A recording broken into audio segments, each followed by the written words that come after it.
Hi అండి, మీకు ఒక సాంబార్ చూపించబోతున్నాను ఈరోజు.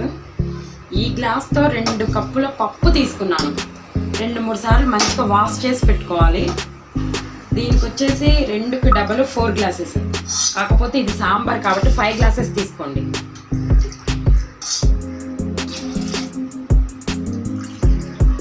మంచిగా ఉడికితేనే సాంబార్ మంచి టేస్టీగా ఉంటుంది. 4 గ్లాసెస్, దీంట్లో 5 అండి. దీంట్లో 4 వెల్లుల్లి రెబ్బలు వేసుకోండి, కొంచెం టేస్టీగా ఉంటుంది. 1/2 స్పూన్ పసుపు,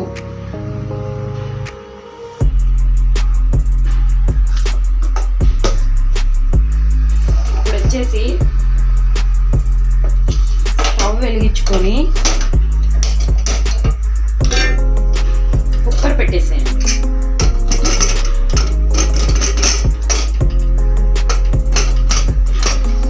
మొత్తం 3 or 4 విజిల్స్ వచ్చేదాకా పెట్టేసుకోండి.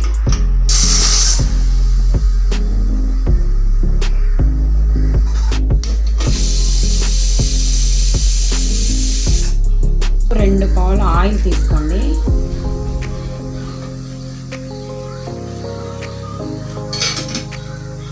దీంట్లో 2 మిరపకాయలు,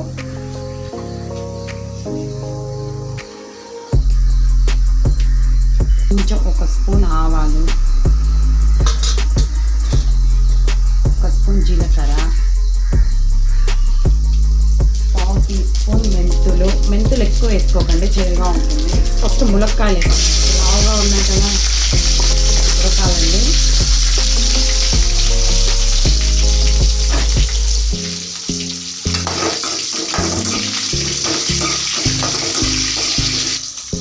ఒక 2 మినిట్స్ అయ్యాక నెక్స్ట్ నేను ఒక పెద్ద ఉల్లిగడ్డ తీసుకున్నానండి, ఇవి ఉడుకునే వాళ్ళు. కొంచెం లైట్గా బ్రౌన్ కలర్ వస్తే చాలండి. టమాటా 2 టమాటాలు తీసుకున్నానండి, మీడియం సైజు.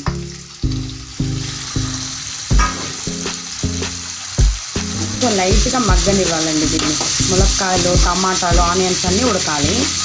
మళ్ళీ 2 మినిట్స్ మూత పెట్టేసుకోండి. కొంచెం గోల్డెన్ కలర్లోకి వస్తాయండి. 1/2 టీ స్పూన్ ఇంగువ. ఇంగువ వచ్చి మనకి డైజెషన్ కండి మంచి ఫ్లేవర్ కూడా ఉంటుంది. 1 స్పూన్ కారం. ఫస్ట్ 1/2 టీ స్పూన్ సాల్ట్ వేసాను కదండి, ఇప్పుడు 1/2 టీ స్పూన్ వేసుకోండి. కారం ఎంత పడితే ఉప్పు అంత పడుతుంది. నెక్స్ట్ మళ్ళీ ఒక 2 మినిట్స్ మగ్గనివ్వండి. కొంచెం మంచి ముక్కలకి ఉప్పు కారం అనేది పడుతుంది మనకి. మంచి ఫ్లేవర్ కూడా ఉంటుందండి, దీంట్లో ఇంగువ ఉంటుంది కదా. మూత పెట్టేసుకోండి 2 మినిట్స్. ఒక 2 మినిట్స్ ఆగిన తర్వాత ఇలా చూసుకోండి, ఇలా కొంచెం రెడ్ కలర్లో ఉంటుంది. అప్పుడు మనం ఫస్ట్ ఉడికించి పెట్టుకున్న పప్పు ఉంది కదండి, వేసేసుకోండి మొత్తం.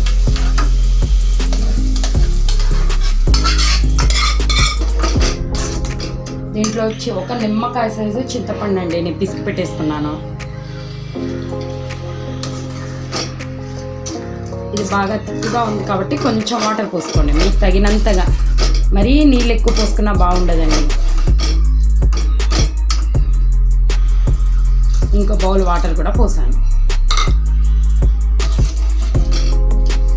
ఒక 5 మినిట్స్ ఉడికితే చాలండి, మనకి ముక్కలన్నీ మంచిగా ఉడికితే అయిపోయినట్లే సాంబార్. మనకి మరీ తిక్కుగా అనిపిస్తుంది కాబట్టి ఇంకొంచెం వాటర్, అంతే, ఎక్కువ అవసరం లేదండి. ఒక 1/2 బౌల్ అంతే. ఇది ఉడికిచ్చేసేద్దాం 5 మినిట్స్. మనం టమాటా వేసాం కాబట్టి కొంచెం 1/2 టీ స్పూన్ సాల్ట్ వేసుకోండి. మనకు కొంచెం పుల్లగా ఉంటుంది కాబట్టి ఇప్పుడు కరెక్ట్గా సరిపోతుందండి ఉప్పు అనేది. చూడండి, ఇలా ఉంటుంది మంచిగా థిక్నెస్గా. కొంచెం ములక్కాయలు, టమాటాలు అన్నీ ఉడికేసి ఉంటాయండి. అంతే అండి, సాంబార్ అయిపోయింది. దీంట్లో ములక్కాయలే కాకుండా సోయాబీన్స్ వేసుకోవచ్చు, బెండకాయలు వేసుకోవచ్చు, ముల్లంగి వేసుకోవచ్చు అండి. ఇలా పప్పులాగా కాకుండా వాటర్లా కాకుండా మీడియంగా ఉంచుకోండి సాంబార్ అనేది. ఇలా ములక్కాయలు ఉడికి ఆయిల్ అనేది పైకి వస్తుందండి మనకి.